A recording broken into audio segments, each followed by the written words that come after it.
രാമ രാമ രാമേതി മധുരം മധുരാക്ഷരം ആരുഹ്യ കവിതാശാഖ വന്ദേ വാൽമീകി കോകിലം ആപദാമപഹർത്താരം ദാതാരം സർവസമ്പദാം ലോകാഭിരാമം ശ്രീരാമം ഭൂയോ ഭൂയോ നമാമ്യഹം. പ്രിയ കുടുംബാംഗങ്ങളെ,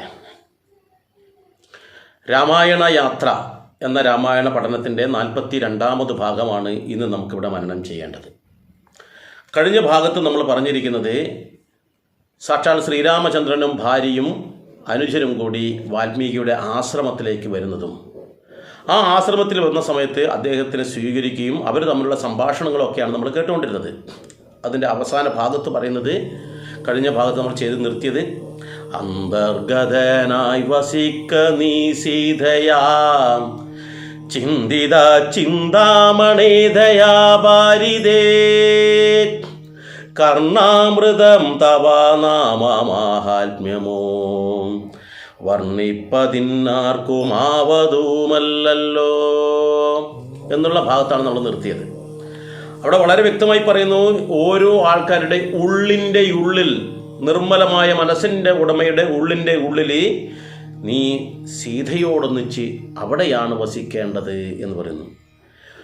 ഓരോ ആൾക്കാരുടെയും കർണത്തിന്, എന്ന് വെച്ചാൽ ചെവിക്ക് വളരെയേറെ പ്രാധാന്യമുള്ള, അമൃത് പോലെയുള്ള ചെവിക്ക് അമൃതായിട്ടുള്ള അങ്ങയുടെ നാമമാഹാത്മ്യം ഒരിക്കലും ഒരാൾക്കും വർണ്ണിക്കാൻ പോലും കഴിയില്ല എന്ന്. ശ്രീരാമൻ എന്ന് പറയുന്ന വാക്കിൻ്റെ ആ മാഹാത്മ്യം അത്രയേറെ പ്രാധാന്യമുള്ളതാണ് എന്ന് പറയുന്നു. അതുകൊണ്ട് തന്നെയാണ് പണ്ട് കാലങ്ങളിൽ മക്കൾക്ക് പേരിടുമ്പോൾ കൂടുതലും രാമൻ എന്നുള്ള, അല്ലെങ്കിൽ രാമ എന്ന് പറയുന്ന അക്ഷരങ്ങൾ കൂടുതൽ വരുന്നതായിരുന്നു പല ആൾക്കാർ കിട്ടിക്കൊണ്ടിരുന്നത്. അപ്പോൾ അത്രയേറെ ഗുണമുള്ളതാണ് എന്നാണ് ഇവിടെ പറയുന്നത്. രാമൻ എന്ന് പറയുമ്പോൾ രാമ, ഉദാഹരണം നമുക്ക് എഴുത്തച്ഛൻ്റെ വാക്ക്, രാമായണം എടുത്ത് നോക്കിയാൽ തന്നെ നമുക്കറിയാം, രാമായണം എന്ന് പറയുന്നതിനകത്ത് രാമയുണ്ട്. എഴുത്തച്ഛൻ്റെ രാമായണത്തിൽ 15,800 ചില്ലാനം വരികളുണ്ട്. അതിൽ ഒരു വരിയൊഴികെ ബാക്കി എല്ലാത്തിലും, എല്ലാ വരികളിലും രാമായണ എന്നീ 4 അക്ഷരംഗത്തിൽ ഏതെങ്കിലും ഒരെണ്ണം ഉണ്ടാകും, ഉറപ്പാ. കിഷ്കിന്ധാകാന്ഡത്തിൽ ഈ സമുദ്രലംഘന ചിന്ത എന്ന് പറയുന്ന ഭാഗത്ത് ആവതല്ലാവതു ചിന്തിച്ചു ഖേദിച്ചു ചാവതിന്നെന്തവകാശം കവികളെ എന്ന് പറയുന്ന ആ ഒരു വരി ഒഴികെ ബാക്കി എല്ലാത്തിലും ഈ രാമായണ എന്ന് പറയുന്ന ഇതുണ്ട്. ഇത് കൂടാതെ നമുക്കറിയാലോ, മന്ത്രങ്ങളുടെ മാതാവ് എന്ന് അറിയപ്പെടുന്നതാണ് ഗായത്രി മന്ത്രം. ഈ മന്ത്രം ജപിക്കുമ്പോൾ ആ മന്ത്രത്തിൻ്റെ ആന്തരിക സത്ത എന്ന് പറയുന്നതും ഇതേ രാമ എന്ന് പറയുന്ന മന്ത്രത്തിൻ്റെ ഗുണം തന്നെയാണ്. അതുകൊണ്ടാണ് അത് മന്ത്രങ്ങളുടെ മാതാവായിട്ട് കണക്കാക്കുന്നത് എന്നർത്ഥം. ഈ രാമായണം, എഴുത്തച്ഛൻ്റെ രാമായണം വായിക്കുന്ന ആൾക്കാർക്ക് അതിൻ്റെ പല ഭാഗങ്ങളായിട്ട് ഈ ഗായത്രി മന്ത്രവും ഉള്ളിൻ്റെ ഉള്ളിൽ അടിഞ്ഞു കിടക്കുന്നുണ്ട് എന്നുള്ളതും പ്രാധാന്യം തന്നെയാണ്. അപ്പോൾ നമ്മളിവിടെ മനസ്സിലാക്കേണ്ടത്, വാൽമീകി ആ രാമ മന്ത്രത്തിൻ്റെ മാഹാത്മ്യം ശ്രീരാമൻ്റെ മുന്നിൽ പറയുകയാണ്. അത് ഏത് ഭാഗത്താണ്? വാൽമീകിയുടെ പൂർവ്വകഥ നമ്മൾ വായിക്കുമ്പോഴാണ് മനസ്സിലാക്കുക. അതെന്താണെന്ന് നമുക്ക് നോക്കാം. ചിന്മയനായ നിന്നാമമഹിമയാൽ ബ്രഹ്മമുനിയായി ചമഞ്ഞിതു ഞാനടോ, ദുർമതി ഞാൻ കിരാതന്മാരുമായി പുരാ നിർമര്യാദങ്ങൾ ചെയ്തേൻ പലതരം. ജന്മമാത്രതിജത്വം ഉന്നമുള്ളതും ബ്രഹ്മകർമ്മങ്ങളുമൊക്കെ വെടിഞ്ഞു ഞാൻ ശൂദ്ര സമാചാര തൽപരനായൊരു ശൂദ്രതരുണിയുമായി വസിച്ചേൻ ചിരം. പുത്രരെയും വളരെ ജനിപ്പിച്ചിതു, നിസ്ത്രവം ചോരന്മാരോടുകൂടെ ചേർന്നു നിത്യവും ചോരനായി വില്ലും അമ്പും ധരിച്ചത്ര ജന്തുക്കളെ കൊന്നേൻ ചതിച്ചു ഞാൻ. നോക്കൂ, വാൽമീകി തൻ്റെ പഴയ ചരിത്രം അങ്ങോട്ട് പറയുകയാണ്. ഇത് എഴുത്തച്ഛൻ്റെ രാമായണത്തിൽ പറയുന്ന കാര്യമാണ് നമ്മളിപ്പം വായിച്ചത്. എന്നാൽ മറ്റു ചില രാമായണങ്ങളിൽ വ്യത്യസ്തമായിട്ടുള്ള കഥകൾ പ്രചരിക്കുന്നുണ്ട്. നമുക്കതിലേക്കും കിടക്കാം. ആദ്യം ഇവിടെ എഴുത്തച്ഛൻ്റെ രാമായണത്തിൽ പറയുന്നത് എന്താണെന്ന് വെച്ചാൽ, ഇദ്ദേഹം ജന്മം കൊണ്ട് ഒരു ബ്രാഹ്മണന്റെ മകനായി പിറന്നു എന്നല്ലാതെ ബ്രാഹ്മണനായിട്ടുള്ള ഒരു ഗുണവും അദ്ദേഹത്തിന് ഉണ്ടായിട്ടില്ല. അപ്പോൾ അദ്ദേഹത്തിൻ്റെ കഥ പറയുന്നത് ഇങ്ങനെയാണ്. അദ്ദേഹം യഥാർത്ഥത്തിൽ നമ്മൾ മനസ്സിലാക്കേണ്ടത് വരുണൻ എന്ന് പറയുന്ന നമുക്കറിയാം, ഈ ജലത്തിൻ്റെ അധിപനായിട്ടുള്ള വരുണൻ ഒരവസരത്തിൽ പ്രജേത എന്ന് പറയുന്നത്, പ്രജേതസ് എന്ന് പറയുന്ന ഒരു ബ്രാഹ്മണനായി ജനിക്കാൻ ഇട വന്നിട്ടുണ്ടായിരുന്നു. അതൊരു ശാപമാണ് എന്നാണ് മനസ്സിലാക്കാൻ കഴിഞ്ഞിട്ടുള്ളത്. അപ്പോൾ ഈ വരുണൻ്റെ മകനായിട്ടുള്ള ആ സമയത്തുള്ള അഗ്നിശർമ്മൻ എന്ന് പറയുന്ന വ്യക്തിക്കും ഇതേപോലെ ശാപം കിട്ടിയിട്ടുണ്ടായിരുന്നു. അങ്ങനെ അച്ഛനും മകനുമാണ് ഇവിടെ പ്രജേതസ് എന്ന പേരിൽ ജനിക്കുന്നതും അദ്ദേഹത്തിൻ്റെ മകനായിട്ട് രത്നാകരൻ എന്ന പേരിൽ ഈ പറയുന്ന അഗ്നിശർമ്മനും ജനിക്കുന്നത് എന്ന് വേണം മനസ്സിലാക്കാൻ. അങ്ങനെ ഒരവസരത്തിൽ ഈ പറയുന്ന പ്രജേതസ്സിന്, കാരണം ബ്രാഹ്മണ കുടുംബത്തിൽ ആകുമ്പം അവർ നിത്യവും അവിടെ ഹോമ പൂജാദികളൊക്കെ നടത്തേണ്ടതുണ്ട്. അതിനുള്ള ചമത ശേഖരിക്കാൻ വേണ്ടി തൻ്റെ മകനായിട്ടുള്ള ഈ രത്നാകരനെ പറഞ്ഞയക്കുകയാണ് ചെയ്യുന്നത്. രത്നാകരൻ്റെ ശരിയായ പേര് അഗ്നിശർമ്മൻ. അപ്പോൾ രത്നാകരൻ ആ ചമത തേടിയിട്ട് വനത്തിൽ പോയ സമയത്ത് അവിടെ വഴി തെറ്റിപ്പോയി. ഈ വഴി തെറ്റിപ്പോകുന്ന സമയത്ത് അദ്ദേഹത്തിന് തുണയായി, അദ്ദേഹം ഒരു ശൂദ്ര സ്ത്രീ എന്ന് വെച്ചാൽ വനത്തിനുള്ളിൽ ബ്രഹ്മകർമ്മങ്ങളോ മറ്റു കാര്യങ്ങളോ ഒന്നും അറിയാതെ തിന്നുക, കുടിക്കുക, മറ്റുള്ളവർക്ക് വേണ്ട അവനവൻ്റെ കാര്യങ്ങൾക്ക് വേണ്ടുന്ന കാര്യങ്ങൾ കണ്ടെത്തുക, ഇതാണ് അവരുടേത്. നമുക്ക് 4 വർണ്ണങ്ങളെ കുറിച്ച് പറയുന്നു. അതിൽ ബ്രാഹ്മണൻ എന്ന് പറഞ്ഞാൽ ഈ ബ്രഹ്മത്തെക്കുറിച്ച് അറിഞ്ഞ് അത് മനസ്സിലാക്കി അത് പകർന്നു കൊടുക്കുന്ന ഒരാൾ, ജീവിതത്തിൽ പകർത്തിയിട്ട് മറ്റുള്ളവർക്ക് പകർന്നു കൊടുക്കുന്ന ആൾ. ഭരിക്കുന്നവൻ ക്ഷത്രിയൻ, കച്ചവടം ചെയ്യുന്നവൻ വൈശ്യൻ. ഈ കച്ചവടത്തിന് വേണ്ടുന്ന കാര്യങ്ങളെല്ലാം തയ്യാറാക്കുന്നത് അല്ലെങ്കിൽ മറ്റുള്ളവർക്ക് വേണ്ടുന്ന എല്ലാ ഉൽപ്പന്നങ്ങളും ഉണ്ടാക്കുന്ന ആളാണ് ശൂദ്രൻ.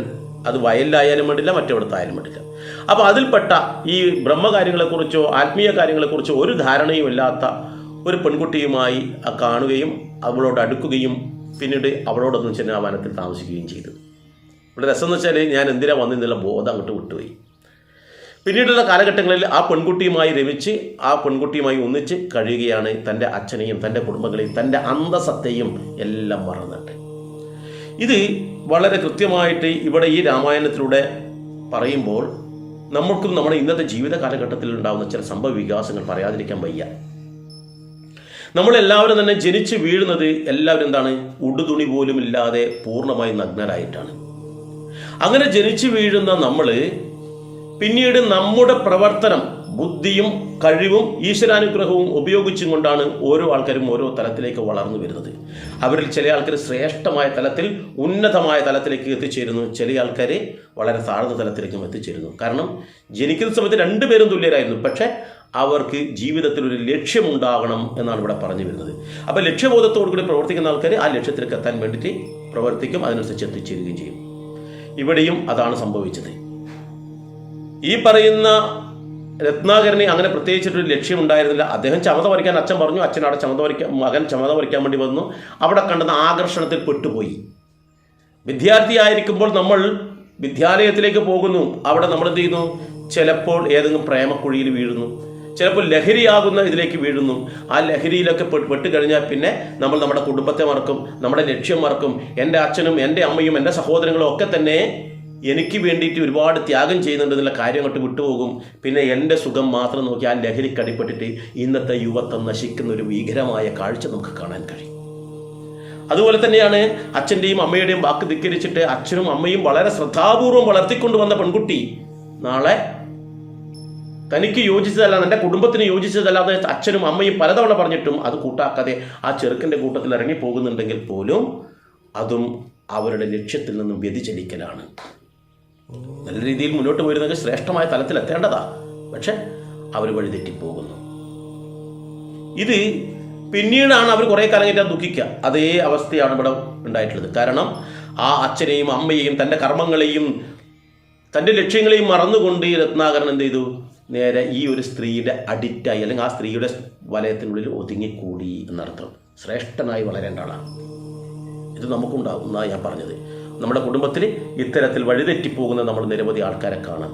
അതേപോലെ തന്നെയാണ് ഒരു കുടുംബത്തിൽ വിവാഹം കഴിച്ച വ്യക്തിക്കുള്ള പ്രധാനമായ കാര്യം എന്താണെന്ന് വെച്ചാൽ, ഒരു പുരുഷനാണെങ്കിൽ അവൻ വിവാഹം കഴിച്ച സ്ത്രീയെ ജീവിത അവസാനം വരെ സംരക്ഷിക്കാനും അതിലുണ്ടാകുന്ന കുട്ടികൾക്ക് വേണ്ടുന്ന എല്ലാവിധ കാര്യങ്ങൾ ചെയ്തു കൊടുക്കാനും ഉത്തരവാദിത്തപ്പെട്ടവനാണ്.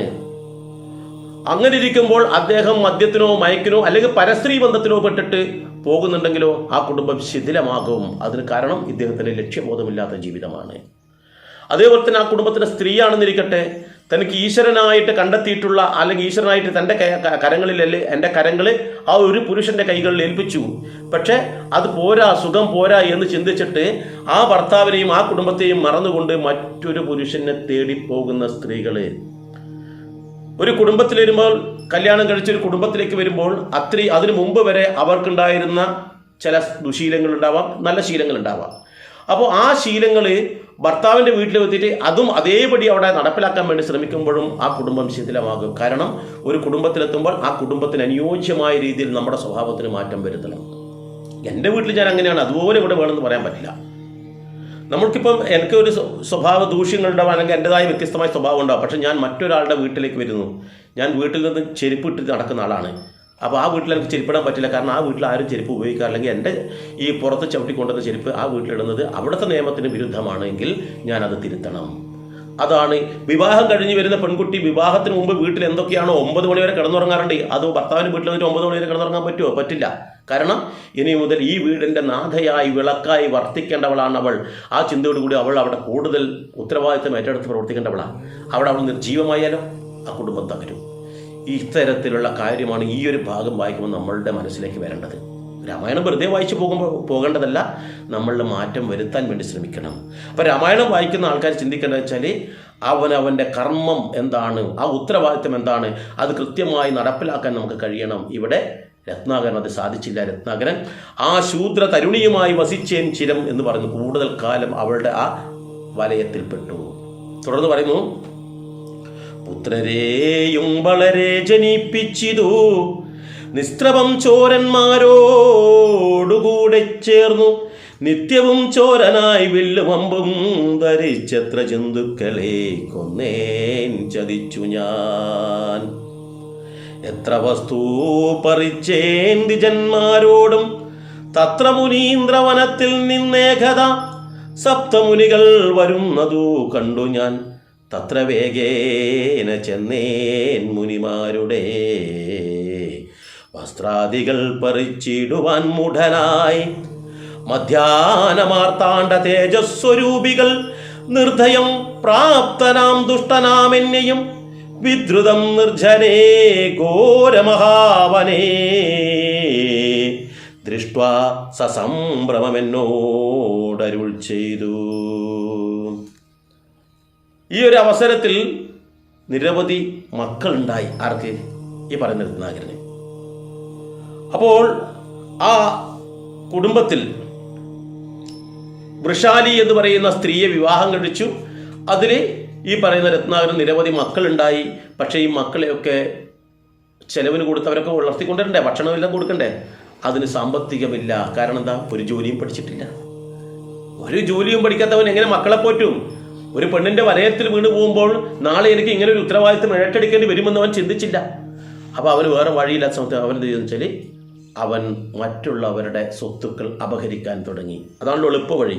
അധ്വാനിക്കാതെ കൂടുതൽ സ്വത്തുണ്ടാക്കാമെന്നുള്ള ധാരണയിൽ മറ്റുള്ളവരുടെ വഴിപോക്കരായ ആൾക്കാരെ കടന്നാക്രമിക്കുക, വനത്തിലൂടെ പോകുന്ന ആൾക്കാരെ ആക്രമിക്കുക, അവരുടെ സ്വത്തുക്കൾ പിടിച്ചു പറിക്കുക, ഇതൊക്കെ പിടിച്ചു പറിച്ചിട്ട് തൻ്റെ ഭാര്യയ്ക്കും മക്കൾക്കും കൊണ്ടു കൊടുക്കുക എന്നുള്ളതായി അദ്ദേഹത്തിൻ്റെ ഉത്തരവാദിത്തം.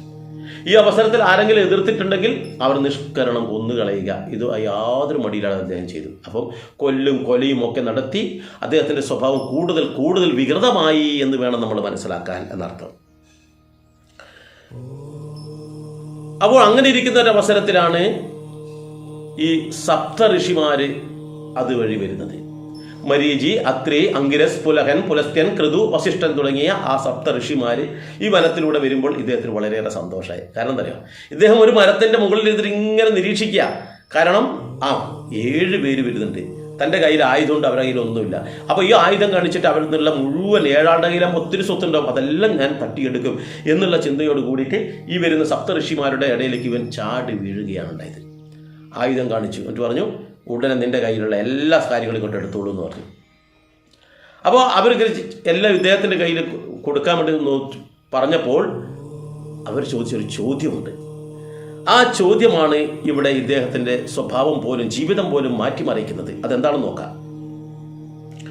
തിഷ്ടതിഷ്ടത്വയാ കർത്തവ്യമത്ര കിം ദുഷ്ടമതേ പരമാർത്ഥം പറകുന്നു തുഷ്ട്യാ മുനിവരന്മാരരുൾ ചെയ്തപ്പോൾ നിഷ്ഠൂരാത്മാവായ ഞാനും അവർകളോടിഷ്ടം മതീയം പറഞ്ഞേൻ നൃപാത്മജ.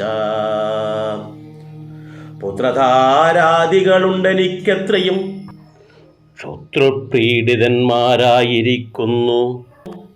വൃത്തി കഴിപ്പാൻ വഴിപോക്കരോടു ഞാൻ നിത്യം പിടിച്ചു പറിക്കുമാറാകുന്നു.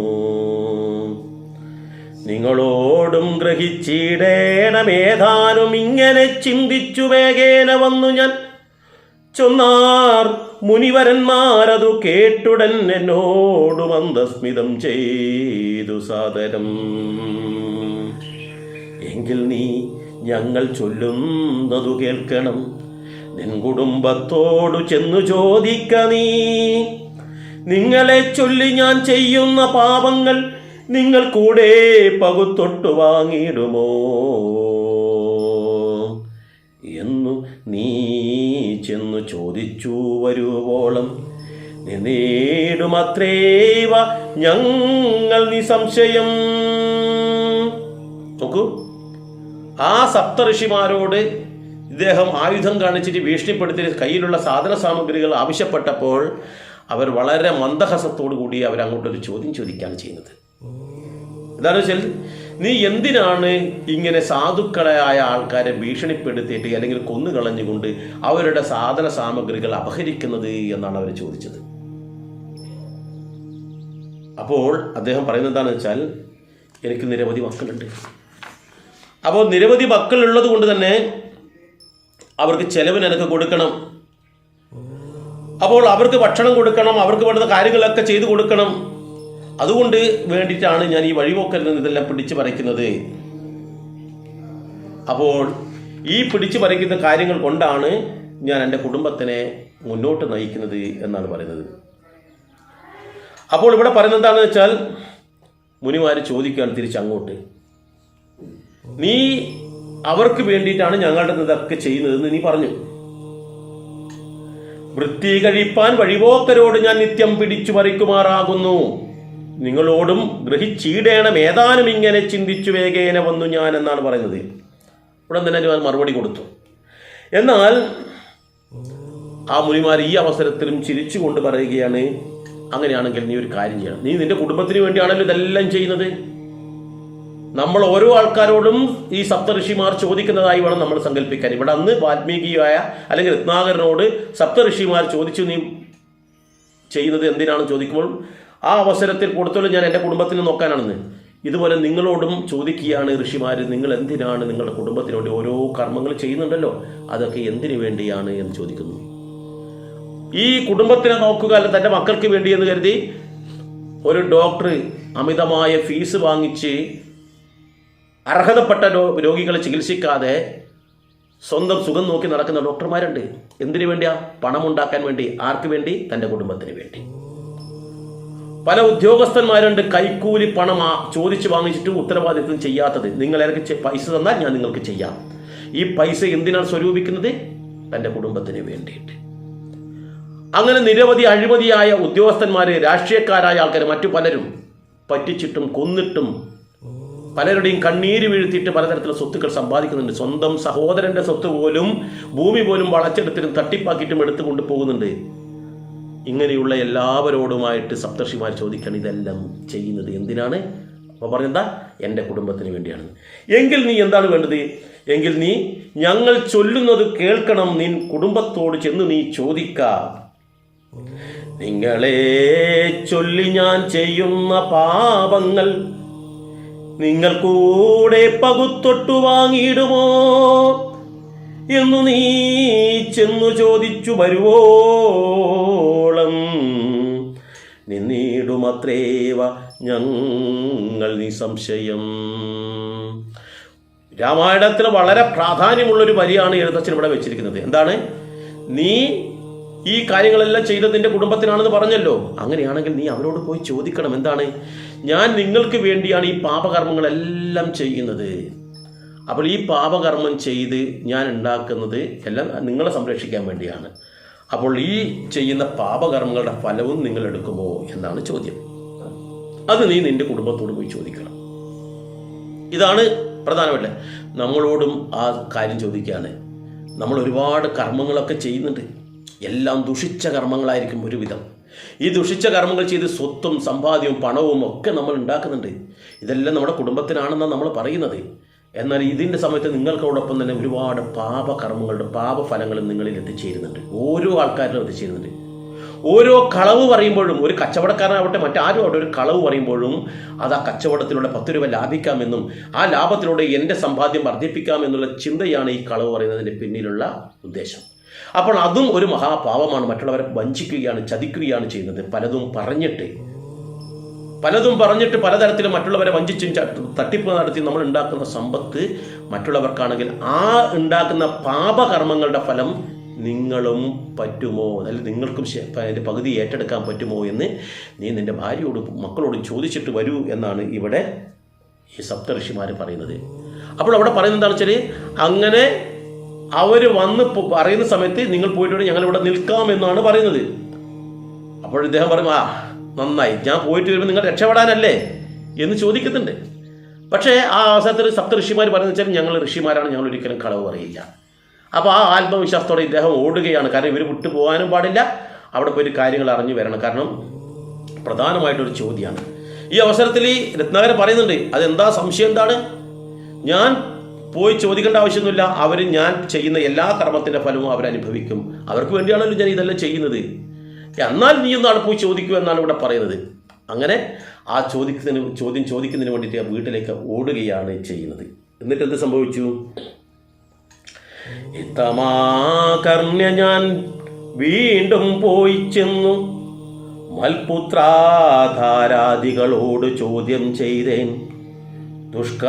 ദുഷ്കർമ്മ സഞ്ചയം ചെയ്തു ഞാൻ നിങ്ങളെ ഒക്കെ ഭരിച്ചുകൊള്ളുന്നു ദിനം പ്രതി. തൽഫലമൊട്ടൊട്ടു നിങ്ങൾ വാങ്ങിയിടുമോ? മൽപാപമൊക്കെ ഞാൻ തന്നെ ഭുജിക്കുന്നു. സത്യം പറയണമെന്നു ഞാൻ ചൊന്നതിൻ ഉത്തരമായവരെന്നോട് ചൊല്ലിനാർ. നിത്യവും ചെയ്യുന്ന കർമ്മഗണഫലം കർത്താവൊഴിഞ്ഞു മറ്റന്യൻ ഭുജിക്കുമോ? താൻ നിരന്തരം ചെയ്യുന്ന കർമ്മങ്ങൾ താൻ അനുഭവിച്ചിടുകന്നേ വരും. ഞാനും അതു കേട്ടു ജാത നിർവേദനായി മനസ്സേ ചിന്തിച്ചോരോധരം. താപസന്മാർ നിന്നരുളുന്ന ദിക്കിനു താപേന ചെന്നു നമസ്കരിച്ചിടിനേൻ. നിത്യതബോധന സംഗമഹേതുനാം ശുദ്ധമായി വന്നിതന്തക്കരണവും ത്യക്ത്യാ ധനുഷരാദ്യങ്ങളും ദൂരെ ഞാൻ ഭക്ത്യാ നമസ്കരിച്ചൻ പാദസന്നിധവോ. വളരെ കൃത്യമായ ഉത്തരമാണ് കൊടുത്തിട്ടുള്ളത്. എന്നാൽ അവർ പറഞ്ഞിരിക്കുന്നത് എന്താണെന്ന് ഇദ്ദേഹം ഈ ഒരു അവസരത്തിൽ അവരോട് പറഞ്ഞ് വളരെ പെട്ടെന്ന് വീട്ടിലെത്തിയിട്ട് അവൻ തൻ്റെ മക്കളോടും ഭാര്യയോടും കൂടി പറയുകയാണ്, ഞാൻ ഓരോരോ ദുഷ്കർമ്മങ്ങൾ ചെയ്തിട്ട് ഞാൻ നിങ്ങളെയൊക്കെ ഭരിച്ചു കൊള്ളുന്നുണ്ട്, നിങ്ങളെയൊക്കെ സംരക്ഷിക്കുന്നുണ്ട്. ഓരോ ദിവസവും ഞാൻ ഓരോ ദുഷ്കർമ്മങ്ങളാണ് ചെയ്യുന്നത്. ആ ചെയ്യുന്ന അവസരത്തിൽ എനിക്ക് ഒരുപാട് പാപകർമ്മമാണ് ഞാൻ ചെയ്യുന്നത്. അതൊന്നും ഞാൻ ഇത്രയും കാലം ചിന്തിച്ചിട്ടില്ല. കാരണം എന്താ, നിങ്ങളെക്കുറിച്ചുള്ള ചിന്തകൾ മാത്രമായിരുന്നു. അതുകൊണ്ട് ഞാൻ അതുവരെ ചിന്തിച്ചില്ല. ഇപ്പോഴാണ് അവർ ചോദിക്കുന്നത്, ഒരു ഋഷിമാർ ചോദിക്കുന്നത്, ഇങ്ങനെ ഒരു ഇതുണ്ടല്ലോ, അത് ആരാണ് എടുക്കുക എന്ന്. അപ്പോൾ ഞാൻ അവരോട് പറഞ്ഞതെന്ന് വെച്ചാൽ, അത് ഞാനും എൻ്റെ ഭാര്യയും മക്കളും എല്ലാവരും കൂടി പകുത്തെടുക്കുമെന്നാണ് പറഞ്ഞിട്ടുള്ളത്. നിങ്ങളുടെ അഭിപ്രായം എന്താണെന്ന് അവർ പറയുന്നു. അവർ ചോദിക്കുകയാണ് നിങ്ങളുടെ അഭിപ്രായം എന്താണെന്ന് അറിയാൻ വേണ്ടത്. അവർക്ക് സംശയം, നിങ്ങളത് ഏറ്റെടുക്കുമോ ഇല്ലയോ എന്ന്. ഞാൻ 100% പറഞ്ഞു, എൻ്റെ ഭാര്യയും മക്കളും ഞാൻ ചെയ്യുന്ന കർമ്മത്തിൻ്റെ ഫലം അനുഭവിക്കും. അപ്പോൾ അത് നിങ്ങളുടെ വായിൽ നിന്ന് കേൾക്കണം, അത് അവിടെ പോയി പറയണം. അതിനാണ് ഞാനിപ്പോൾ ഇങ്ങോട്ട് വന്നിട്ടുള്ളത്. നിങ്ങളുടെ കുട്ടികളോടും ഭാര്യമാരോടും അല്ലെങ്കിൽ അവരോടും ചോദിച്ചു നോക്കുക. ഞാൻ ഒരുപാട് ചതിയും വഞ്ചനയും കളവും ഒക്കെ പറഞ്ഞുകൊണ്ട് ചിലപ്പോൾ പണം ഉണ്ടാക്കുന്നുണ്ടാവാം, പല ദുഷ്പ്രവൃത്തികൾ ഉണ്ടാക്കുന്നുണ്ടാവാം. ഇതിൻ്റെ ഫലം നിങ്ങൾ കൂടി അനുഭവിക്കുന്നില്ല. അപ്പം അതിൻ്റെ കർമ്മഫലം നിങ്ങൾ അനുഭവിക്കുമോ എന്ന് ചോദിച്ചു നോക്കൂ. അപ്പോൾ ഇവിടെ പറയുന്നത് എന്താണെന്ന് അറിയോ? ആ വൃഷാലി എന്ന് പറയുന്ന രത്നാകരൻ്റെ ഭാര്യ പറയുകയാണ്, നിത്യവും ചെയ്യുന്ന കർമ്മഗണഫലം കർത്താവൊഴിഞ്ഞു മറ്റന്യൻ ഭുജിക്കുമോ? ആരാണോ കർമ്മം ചെയ്തത് ആ കർമ്മം ചെയ്യുന്ന ആൾ തന്നെ അത് അനുഭവിക്കണം. അത് മറ്റൊരാൾക്ക് അനുഭവിക്കാൻ യോഗമില്ല. അതുകൊണ്ട് തന്നെ താൻ നിരന്തരം ചെയ്യുന്ന കർമ്മങ്ങൾ താൻ അനുഭവിച്ചിടും. നിങ്ങൾ എന്താണോ ചെയ്യുന്നത്, ഞാൻ എന്താണോ ചെയ്യുന്നത്, ആ കർമ്മത്തിൻ്റെ ഫലം ഞാൻ അനുഭവിക്കാൻ തന്നെ വേണം. അത് മറ്റൊരാൾക്ക് ഷെയർ ചെയ്യാൻ പറ്റില്ല. നമ്മുടെ ശരീരത്തിൽ ഒരു മുറിവ് പറ്റി, ഈ മുറിവിന് വേദനയുണ്ട്, ഈ വേദന അല്പം ഒരു പകുതി നീ എടുക്കൂ എന്ന് പറഞ്ഞാൽ മറ്റൊരാൾക്ക് എടുക്കാൻ പറ്റില്ല. കാരണം അത് എന്നെ ബാധിക്കുന്നതാണ്, അത് ഞാൻ തന്നെ അനുഭവിക്കണം. അതിലൊരു മാറ്റമില്ല. ഇത് കേട്ടപ്പോഴാണ് ആകെ ഷോക്കടിച്ചതുപോലെയായി നമ്മുടെ രത്നാകരൻ. മാനസികമായി തളർന്നുപോയി. പിന്നെ ആ ഓട്ടവും ചാട്ടലും അങ്ങ് നിന്നു. എന്താണോ ഞാൻ പ്രതീക്ഷിച്ചത് അതിന് നേരെ വിപരീതമായിട്ടാണ് തൻ്റെ ഭാര്യയും മക്കളും തന്നോട് പറഞ്ഞിട്ടുള്ളത്. ഞാൻ ആർക്കു വേണ്ടിയാണോ ഞാൻ ഇത്രയും കഷ്ടപ്പെട്ടിട്ട് ഈ ദുഷ്കർമ്മമൊക്കെ ചെയ്തത്, അവരെ തന്നെ തള്ളിപ്പറഞ്ഞിരിക്കുന്നു. അവർക്കൊരിക്കലും അതിൻ്റെ പിതൃത്വം ഏറ്റെടുക്കാൻ കഴിയില്ല, അതിൻ്റെ പങ്ക് വഹിക്കാൻ പറ്റില്ല എന്നാണ് അവർ പറഞ്ഞിട്ടുള്ളത്. ഇനി എന്ത് ചെയ്യും എന്നാണ് ഇവിടെ പറയുന്നത്. വളരെ വിഷമത്തോടു കൂടി അങ്ങോട്ട് ഓടിപ്പോയവനാണെങ്കിൽ ഇങ്ങോട്ട് വളരെ മാനസികമായി തളർന്ന, അവശനായി മാനസികമായി തളർന്ന ആ വ്യക്തി വളരെയേറെ സാവധാനത്തിൽ ആ ഋഷിമാരുടെ കാൽക്കലേക്ക് വീഴുകയാണ് ചെയ്യുന്നത്. എന്നിട്ട് അദ്ദേഹം പറയുന്ന ഈ വിഷയങ്ങളെല്ലാം അങ്ങോട്ട് പറയുന്നു. എനിക്കിങ്ങനെ പറ്റിപ്പോയി, അറിയാതെ പറ്റിപ്പോയി, ഇനി ഞാൻ എന്താണ് ചെയ്യേണ്ടത്?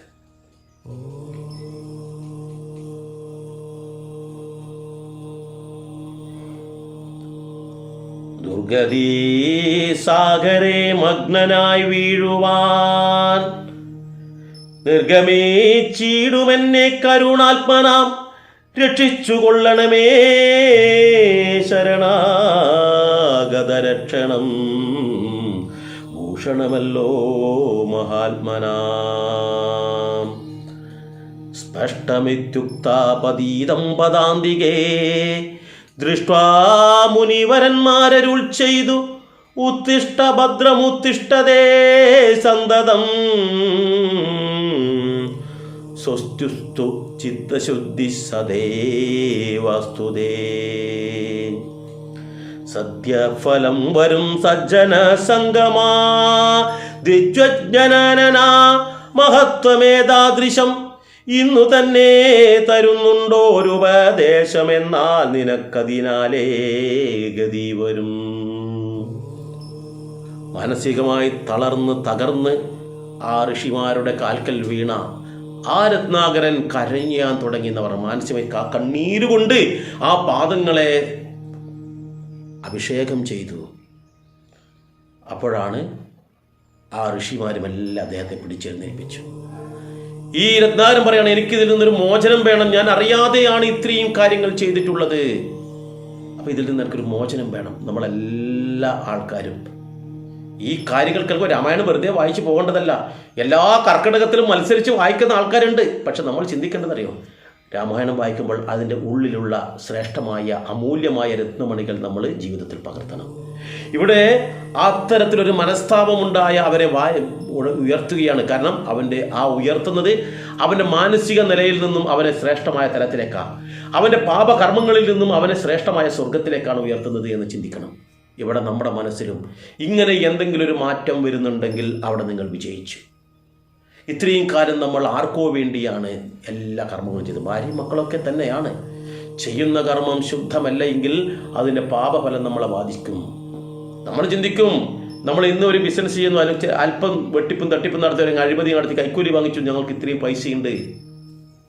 ഈ പൈസ ഒന്നും നമ്മൾ മരിച്ചാൽ കൊണ്ടുപോകാൻ കഴിയില്ല. മാരകമായൊരു രോഗം വന്നു കഴിഞ്ഞാൽ ഈ പൈസക്ക് നമ്മളെ രക്ഷിക്കാൻ കഴിയില്ല. ക്യാൻസർ വന്നിട്ടും അതിമാരകമായ രോഗങ്ങൾ വന്നിട്ടും നിരവധി ആൾക്കാർ മരിച്ചു വീഴുന്നുണ്ട്. പണം കൊണ്ട് അവരെ രക്ഷപ്പെടുത്താൻ പറ്റുമെങ്കിൽ പണം തന്നെ കുന്നുപോലെയുള്ള ആൾക്കാർ പോലും ഈ മാരാരോഗം വന്നിട്ട് മരിക്കുന്നുണ്ട്. ഇതും അവിടെ നിൽക്കട്ടെ. ഈ പണവും സമ്പത്തും കാര്യങ്ങളെല്ലാം ഉണ്ടാക്കാൻ തട്ടോട്ടത്തിനിടയിലാണ് ഒരു ആക്സിഡന്റ് പറ്റുന്നത്. ഇത് ആർക്കെങ്കിലും ഉപകരിക്കുമോ? ഒന്നുമില്ല. അപ്പോൾ വളരെ തുച്ഛമായ ദിവസം മാത്രമേ നമ്മുടെ മുന്നിലുള്ളൂ. ആ ദിവസത്തിൻ്റെ സുഖത്തിന് വേണ്ടി നമ്മൾ ഉണ്ടാക്കുന്നത് പല ആൾക്കാരുടെയും മാനസികമായിട്ടുള്ള വിഷമങ്ങളാണ്, എത്രയോ ആൾക്കാരുടെ കണ്ണീരാണ്. ഈ കണ്ണീര് നമ്മൾക്കൊരിക്കലും ഗുണം തരില്ല എന്ന് നമ്മൾ ചിന്തിക്കുക. അതുകൊണ്ട് തന്നെ ഇത് പറയുന്നത് ഈ പറയുന്ന രത്നാകരനോട് മാത്രമല്ല, നമ്മളിലെ ഓരോ ആൾക്കാരോടുമാണെന്ന് നമ്മൾ ചിന്തിക്കണം. ഇവിടെ അദ്ദേഹത്തിനെ ഉയർത്തിയിട്ട് പറയുകയാണ്, ഇനി ഈ ഒരു കാര്യത്തെക്കുറിച്ച് ചിന്തിക്കേണ്ടത്, ഈ പാപമുക്തിയിൽ നിന്നും പാപത്തിൽ നിന്നും മുക്തി നേടാനുള്ള മാർഗം നമ്മൾ എനിക്ക് പറഞ്ഞു തരാം, നല്ലൊരു ഉപദേശം പറഞ്ഞു തരാം എന്നാണ് പറയുന്നത്. എന്താണ് പറയുന്നത്? അന്യോന്യമാലോകനം ചെയ്തു മാനസേ ധന്യതബോധനന്മാരും വിചാരിച്ചു, ദുർവൃത്തനേറ്റം ദ്വിജാതമനാമിവൻ ദിവ്യജനത്താലുപേക്ഷനെന്നാകിലും രക്ഷരക്ഷേതി ശരണം ഗമിച്ചവൻ രക്ഷണീയൻ പ്രയത്നേന ദുഷ്ടോ ബിവാ മോക്ഷമാർഗോപദേശേന രക്ഷിക്കണം സാക്ഷാൽ പരബ്രഹ്മബോധപ്രധാനനേ. ഇത്തമുക്ത്വാ രാമനാമവർണ്ണദ്വയം വ്യത്യസ്ത വർണ്ണരൂപേണ ചൊല്ലിത്തന്നർ നിത്യം മരാമരത്യേവ ജപിക്ക നീ ചിത്തമേകാഗ്രമാക്കിക്കൊണ്ട നാരദം. ഞങ്ങളിങ്ങോട്ടു വരുവോളം പുനരിങ്ങനെ തന്നെ ജപിച്ചിരുന്നീടു നീ ഇത്തം അനുഗ്രഹം ദത്വാ മുനീന്ദ്രന്മാർ സ്വത്വരം ദിവ്യപദാഗമിച്ചിടിനാർ. നത്വാമരേതി ജപിച്ചിരുന്നേനഹം ഭക്ത്യാ സഹസ്രയുഗം കഴിയുവോളവും പുറ്റുകൊണ്ടെന്നുടൽ മൂടിച്ചമഞ്ഞതും മുറ്റൂ മറഞ്ഞു ചമഞ്ഞിതു ബാഹ്യവും. താപസേന്ദ്രന്മാരും അന്നെഴുന്നള്ളിനാർ ഗോപതിമാരുദയം ചെയ്തതുപോലെ നിഷ്ക്രമിച്ചിടുന്നു ചൊന്നതു കേട്ടു ഞാൻ നിർഗമിച്ചിടിനേനാശുനാകൂതരാൽ. വൽമീകമധ്യതോ നിന്നു ജനിക്കയാൽ മുനീന്ദ്രന്മാരഭിവാദനവും ചെയ്താർ. വാൽമീകിയാം മുനി ശ്രേഷ്ഠൻ ഭവാൻ ബഹു ലാംനായ വേദിയായി ബ്രഹ്മജ്ഞാനാക നീ എന്നരുൾ ചെയ്തഴും നള്ളി മുനികളും അന്നു തുടങ്ങി ഞാൻ ഇങ്ങനെ വന്നതും. രാമനാമത്തിൻ പ്രഭാവം നിമിത്തമായി രാമാ ഞാനിങ്ങനെയായി ചമഞ്ഞിടിനാൻ. നോക്കൂ, വളരെ മനോഹരമായിട്ടാണ് ആ ഒരു പരിസമാപ്തി കുറിക്കുന്നത്. എന്താണ് ചെയ്യുന്നത്? ഇവിടെ അദ്ദേഹത്തിനെ പിടിച്ചുയർത്തി. നമുക്ക് ഈ വാക്കുകൾ നമ്മുടെ ദുഷ്ടമായ മനസ്സിൽ നിന്ന് നമുക്ക് ഉയർത്തെഴുന്നേൽക്കാൻ നല്ലതാണ്. ചില ആൾക്കാർ പല പൊങ്ങച്ചൊക്കെ പറയും, ഞാൻ അങ്ങനെയായിരുന്നു ഇങ്ങനെയായിരുന്നു. അതൊക്കെ താൽക്കാലികമായിട്ട് മറ്റുള്ളവരുടെ മുന്നിൽ ഹീറോ ആവാൻ. പച്ചയായ മനുഷ്യനായിട്ട് മറ്റുള്ളവർക്ക് സേവ ചെയ്ത് എല്ലാത്തിലും ഈശ്വരനുണ്ട് എന്നുള്ള ചിന്തയോടുകൂടി ജീവിക്കുകയാണ് നമ്മൾ വേണ്ടത്. അവിടെയാണ് നമുക്ക് യഥാർത്ഥത്തിൽ ഈശ്വരനെ കാണാൻ കഴിയുക. അപ്പോൾ ഇവിടെ പറയുന്നത് എന്താണെന്ന് വെച്ചാൽ, അവിടുന്ന് പിടിച്ചുയർത്തി അദ്ദേഹം പറയുകയാണ്, എനിക്ക് രക്ഷ വേണമെന്ന് അപേക്ഷിക്കുകയാണ്, എന്നെ ഉയർത്തണമെന്ന് അപേക്ഷിക്കുകയാണ്. അപ്പോൾ പറയുകയാണ്, ഇന്ന് തന്നെ നിനക്കതിനുള്ള മാർഗം ഞാൻ ഉണ്ടാക്കി തരും. എന്നിട്ട് ആ തപോധനന്മാർ അവന് വേണ്ടതൊരു ഉപദേശം കൊടുക്കുകയാണ്. നീ പറഞ്ഞല്ലോ രക്ഷേതി ശരണം ഗമിച്ചല്ലോ, നീ രക്ഷിക്കൂ എന്നിട്ടല്ലേ നീ എന്നെ ശരണം തേടിയത്. അപ്പോൾ നിനക്കതിനുള്ള മാർഗം ഉപദേശം ഞാൻ തരികയാണ് എന്ന് പറഞ്ഞിട്ട് പറയുകയാണ്, ഇപ്പോൾ നീ മരിക്കുകയാണ്. ഇത്രയും കാലം നീ എന്തായിരുന്നു? വേറൊരു വ്യക്തിയുമായിരുന്നു. നിൻ്റെ രാക്ഷസീയമായ രൂപമായിരുന്നു. അതിനെ ഇപ്പോൾ നമ്മൾ നശിപ്പിക്കാൻ പോവുകയാണ്. അത് നീയാണ് ചിന്തിക്കേണ്ടത്, മരിക്കണം എന്ന്. ഇത് മരിച്ച് പുതിയൊരു ജന്മമെടുക്കണമെന്ന് നീയാണ് മനസ്സിൽ ചിന്തിക്കേണ്ടത്. അതുകൊണ്ട് മരണം എന്നുള്ളതിൻ്റെ മറ്റൊരു വാക്കാണ് മര എന്നുള്ളത്. കൃത്യമായിട്ട് മൂലഗ്രന്ഥം പറയുന്നു, മരണം എന്നുള്ളതിന് മര എന്നാണ് വാക്ക്. അതുകൊണ്ട് തന്നെ ആ മരത്യേവ ജപിക്ക നീ എന്ന് പറഞ്ഞ് മര ഇത്യേവ ജപിക്ക എന്ന് നമ്മളൊക്കെ പറയാറുണ്ട്. മരം, ആ മരം ഈ മരം, ആ മരം ഈ മരം എന്നാ ജപിച്ചു എന്നത് മലയാളത്തിൽ പറയുന്ന. വാൽമീകി മലയാളിയല്ല. ആ മരം എന്ന് പറയുന്നത് മലയാളമാണ്. അപ്പോൾ ആ മരം ഈ മരം എന്ന് രണ്ട് മരത്തിനിടയിൽ നിർത്തി എൻ്റെ ആ മരം ഈ മരം എന്ന് പറയുന്നത് നമ്മുടെ നാടകത്തിലും സിനിമയിലൊക്കെ നമുക്ക് മലയാളത്തിൽ പറഞ്ഞു തന്നെന്ന് മാത്രം. ശരിക്കും പറഞ്ഞാൽ ഈ അന്തർഗതമായിട്ടുള്ള നമ്മുടെ വ്യക്തിത്വം, ദുഷ്ടമായിട്ടുള്ള ശക്തിയെ അവിടെ നശിപ്പിക്കണം, അതിനെ കൊല്ലുക എന്നുള്ളതിലാണ് മരാമരത്യേവനിത്യം ജപിക്ക നീ എന്ന് പറയുന്നത്. ഏകാഗ്രമാക്കിയിട്ട് അതിനെ നമ്മുടെ മനസ്സുകൊണ്ട് അതിനെ നശിപ്പിക്കണം ആദ്യം. ഇവിടെയും നമ്മൾ പറയുന്നത് എന്താ വെച്ചാൽ നമ്മുടെ അകത്തളങ്ങളിൽ നിന്നൊരു ബോധം വേണം. എന്താണെന്നറിയോ?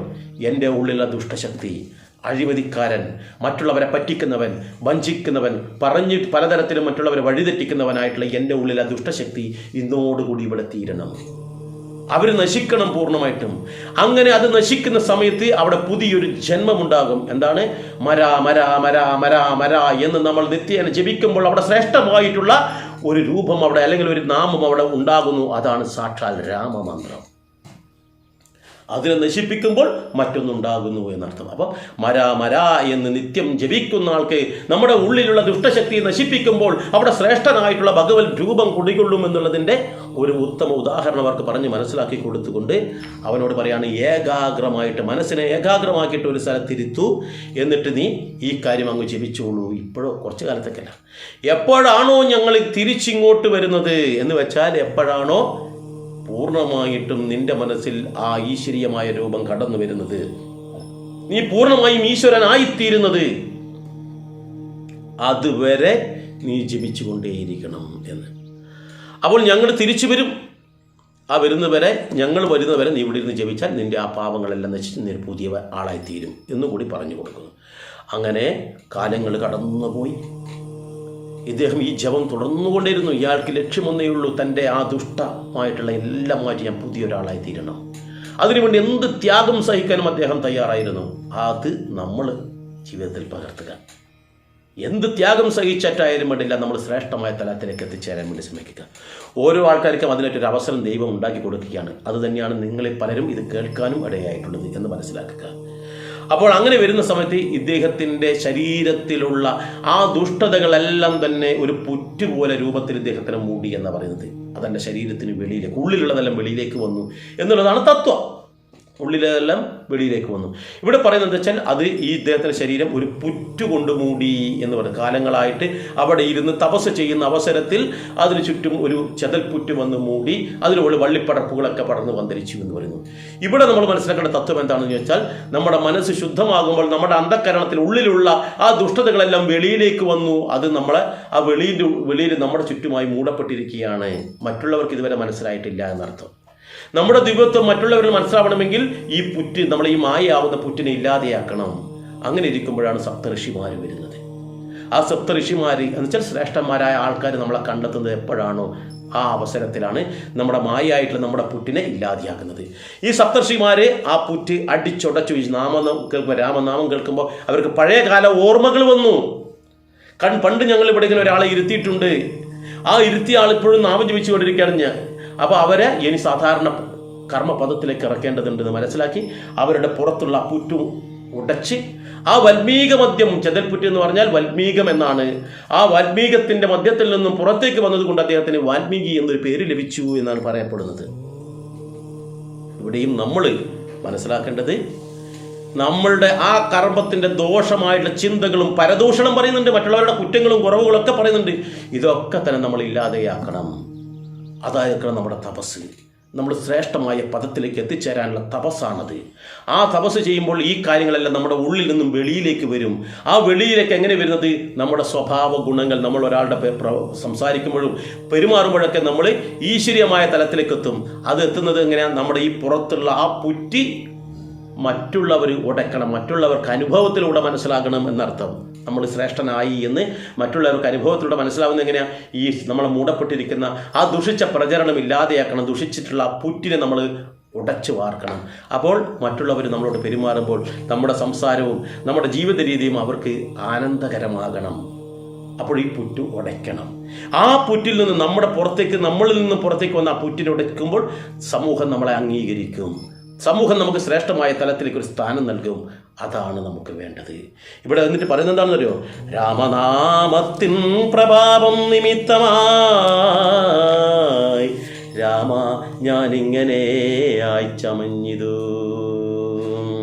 നോക്കണം, ആ രാമനാമത്തിൻ്റെ നിമിത്തം. കാരണം ആ രാമനാമം ജപിച്ചതുകൊണ്ടാണ് ഞാൻ ഇങ്ങനെ ആയത്. അത്രയും ശ്രേഷ്ഠമായ താരക മന്ത്രമാണത്. അതുകൊണ്ട് തന്നെ ഇന്നു സീതാസുമിത്രാത്മജന്മാരോടും നിന്നെ മുതാ കാൺമതിന്നവകാശവും വന്നതെനിക്കു മുന്നം ചെയ്ത പുണ്യവും നന്നായി ഫലിച്ചു കരുണാജലനിധേ. അതൊക്കെ കൊണ്ടാണ് ഞാൻ ഈ സീതയെയും രാമനെയും ലക്ഷ്മണനെയും ഒക്കെ എനിക്ക് കാണാൻ ഭാഗ്യമുണ്ടായിട്ടുള്ളത്. നമ്മൾ ശ്രേഷ്ഠമായ കർമ്മം ചെയ്ത് ശ്രേഷ്ഠമായ ജീവിതത്തിലൂടെ മുന്നോട്ട് പോവുകയാണെങ്കിൽ ഇതുപോലെ ശ്രേഷ്ഠമായ പല അനുഭവങ്ങളും നമുക്കുണ്ടാകും. നമുക്ക് വർണ്ണിക്കാൻ ആവാത്ത തരത്തിലുള്ള ഗുണങ്ങൾ നമുക്കുണ്ടാകും. ശ്രേഷ്ഠമായ ആനന്ദം നമുക്ക് ലഭിക്കുന്നതും അതാണ് മോക്ഷം. രാമനെയും ലക്ഷ്മണനെയും സീതയെയും വാൽമീകി കണ്ടു എന്ന് പറയുന്നുണ്ടല്ലോ, അത് അദ്ദേഹത്തിന് ആനന്ദം ഉണ്ടാക്കി എന്ന് പറഞ്ഞല്ലോ. അതാണ് ആനന്ദം, അതാണ് മോക്ഷം, അതാണ് ശ്രേഷ്ഠമായ പദം. അപ്പോൾ ആ പദത്തിലേക്ക് എത്തണമെങ്കിൽ നമ്മൾ ഇവരെ കാണുന്ന തരത്തിൽ ശ്രേഷ്ഠമായ തലത്തിലേക്ക് നമ്മുടെ ജീവിത ശൈലി കൊണ്ട് ഉയരണം എന്നാണ് പറയുന്നത്. രാജീവലോചനം രാമം ദയാവരം രാജേന്ദ്രശേഖരം രാഘവം ചക്ഷുഷ കാണായ മൂലം വിമുക്തനായേനഹം ത്രാണനിപൂണ ത്രിദശകുലപദേ. സീതയാ സാർദ്ധം വസിപ്പതിനായൊരു മോദകര സ്ഥലം കാട്ടിത്തരുവാൻ ഞാൻ പോന്നാലും എന്നെഴുന്നള്ളിനാനന്ദികേ ചേർന്നുള്ള ശിഷ്യപരിവൃതനാമുനി. ചിത്രകൂടാചല ഗംഗയോരാന്ധര ചിത്രമായുരടജം തീർത്തുമാമുനി. തെക്കൂ വടക്കൂ കിഴക്കൂ പടിഞ്ഞാറും അക്ഷീവിമോഹനമായ രണ്ടു ശാലയും നിർമ്മിച്ചിവിടെ ഇരിക്കുന്നരുൾ ചെയ്തു മന്മഥ തുല്യൻ ജനകജാതന്നോടും നിർമ്മലനാകിയ ലക്ഷ്മണൻ തന്നോടും ബ്രഹ്മാത്മനാമരുവീടിനാൻ രാമനും. വാൽമീകിയാൽ നിത്യപൂജിതനായി സദാ കാമാംഗിയായുള്ള ജാനകി തന്നോടും സോദരനാകിയ ലക്ഷ്മണൻ തന്നോടും സാദരമാനന്ദം ഉൾക്കൊണ്ടുമേവിനാൻ. ദേവമുനീവര സേവിതനാകിയ ദേവരാജൻ ദിവി വാഴുന്നതുപോലെ. രാമായണം കർക്കടക മാസത്തിൽ നിത്യം പാരായണം ചെയ്യുന്ന ആൾക്ക് ഈ ഭാഗം 7ാമത്തെ ദിവസമാണ് വായിച്ചു തീർക്കേണ്ടത്. ഹരേ രാമ രാമ രാമ ഹരേ ഹരേ, ഹരേ കൃഷ്ണ കൃഷ്ണ കൃഷ്ണ ഹരേ ഹരേ. ഇവിടെ ആ വാൽമീകി ആയിട്ടുള്ള ഋഷി രാമനോട് പറയുകയാണ്, എന്താണ്? ഞാൻ ചെയ്ത പുണ്യകർമ്മം, ഞാൻ മുൻപ് ചെയ്തിട്ടുള്ള പുണ്യകർമ്മത്തിൻ്റെ ഫലമാണ് ഇപ്പോൾ എനിക്ക് ഈ തലത്തിലേക്ക് അങ്ങേ കാണാൻ കഴിഞ്ഞിട്ടുള്ളത്. അപ്പോൾ അങ്ങ് എന്നോട് ആദ്യം പറഞ്ഞു, എന്താണ്? താമസിക്കുന്ന ഒരു ഇടം വേണമെന്ന്. അങ്ങേപ്പോലുള്ള ഒരാൾ താമസിക്കുന്ന ഇടം എന്താണ്? പുണ്യമായ പ്രദേശമായി തീരും, അതെന്നും പുണ്യമായിരിക്കും. അതുകൊണ്ട് തന്നെ ഞാൻ നിങ്ങൾക്കൊരു സ്ഥലം കാണിച്ചു തരാമെന്ന് പറഞ്ഞ് അവിടുന്ന് ഇവർ താമസിക്കുന്നത് അല്പം അങ്ങോട്ട് മാറി ചിത്രകൂടം എന്ന് പറഞ്ഞൊരു പർവ്വതമാണ്. ആ പർവ്വതത്തിനും ഗംഗാനദിക്കും ഇടയിൽ മനോഹരമായ ഒരാശ്രമം ഈ പറയുന്ന വാൽമീകിയുടെ ശിഷ്യന്മാരുടെ നേതൃത്വത്തിൽ അവിടെ നിർമ്മിച്ചു. ഈ ആശ്രമത്തിൻ്റെ 2 വശങ്ങളിലായിട്ട് 2 പർണശാലകളും ഉണ്ടാക്കി. എന്നിട്ട് ഇനി ഉള്ള കാലം ഇവിടെ സന്തോഷത്തോടു കൂടി വസിക്കണം എന്നൊക്കെ പറഞ്ഞിട്ട് അവിടുന്ന് ഈ വാൽമീകി എല്ലാവിധ അനുഗ്രഹങ്ങളും വാങ്ങിച്ച് തിരിച്ചു പോവുകയും അതിനുശേഷം രാമനും സീതയും ലക്ഷ്മണനും അവിടെ സസുഖം വാഴുകയാണ് ചെയ്യുന്നത്. ഏതായാലും ഇതിൻ്റെ അടുത്ത ഭാഗം എന്താണെന്നുള്ളത് നമുക്ക് അടുത്ത ദിവസം നോക്കാം. രാമായണത്തിൻ്റെ മാഹാത്മ്യം അറിയുവാൻ താല്പര്യമുള്ളവർ ഈ ചാനൽ ഒന്ന് സബ്സ്ക്രൈബ് ചെയ്യുന്നത് നന്നായിരിക്കും. ഈ ചാനൽ സബ്സ്ക്രൈബ് ചെയ്യുമ്പോൾ നിങ്ങൾക്ക് ആദ്യം മുതലുള്ള എല്ലാ ഭാഗങ്ങളും നിങ്ങൾക്ക് കിട്ടും. ചാനൽ സബ്സ്ക്രൈബ് ചെയ്യാൻ അറിയില്ല എന്നുണ്ടെങ്കിൽ ഞാൻ ഈ സംസാരിക്കുന്ന തൊട്ട് താഴെ ഇംഗ്ലീഷിൽ സബ്സ്ക്രൈബ് എന്ന് എഴുതിയിട്ടുണ്ട്, അവിടെ ഒന്ന് തൊട്ട് കൊടുക്കേ വേണ്ടു. അതോടൊപ്പം അവിടെ ഒരു മണിയുടെ ചിത്രം വരും, അതുകൊണ്ട് തൊട്ട് കൊടുക്കുക. അപ്പോഴെന്തായിരിക്കും, ഇനി ഞാൻ ഇവിടെ ഇടുന്ന എല്ലാ പ്രഭാഷണവും നിങ്ങൾക്ക് കിട്ടുകയും ചെയ്യും. അതോടൊപ്പം ആരംഭം മുതലുള്ളത് നിങ്ങൾക്ക് ആ വീഡിയോസ് നോക്കിയിട്ട് നിങ്ങൾക്ക് സെർച്ച് ചെയ്തിട്ട് എടുക്കുകയും ചെയ്യാം. ഏതായാലും ഇതിൻ്റെ അടുത്ത ഭാഗം നമുക്ക് അടുത്ത ദിവസം നോക്കാം. എല്ലാവർക്കും നന്ദി, നമസ്കാരം.